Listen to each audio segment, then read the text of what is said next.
2 நாளுக்கு முன்பு இதே திருச்சி மாநகரத்தில் திராவிட முன்னேற்ற கழகத்தினுடைய மாநில மாநாடு நடந்தது.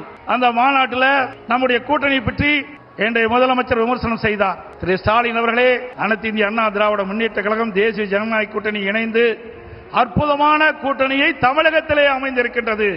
வலிமையான கூட்டணி, வெற்றி கூட்டணி நம்முடைய கூட்டணி. உங்களுடைய கூட்டணி பல்வேறு பிரச்சனைக்கு இடையிலும் பல்வேறு வார்த்தை போர்களுக்கு இடையில்தான் இப்பொழுது காங்கிரசும் திமுகவும் இன்றைக்கு கூட்டணி அமைந்திருக்கின்றன. கிட்டத்தட்ட 20 நாட்கள் திராவிட முன்னேற்ற கழகமும் காங்கிரசும் வார்த்தை போர். பத்திரிகையில் ஊடகத்தில் வருகின்ற செய்திகள், காங்கிரஸ் திராவிட முன்னேற்ற கழகத்தில் ஆட்சியிலே பங்கு கூடுதல் இட வேண்டும் என்று தினந்தோறும் அறிக்கை, பல்வேறு விமர்சனங்கள், அத்தனையும் தாண்டி கெஞ்சி காங்கிரசுக்கு அடிமையாகி காங்கிரசோடு கூட்டணி வைத்திருக்கிறீர்கள்.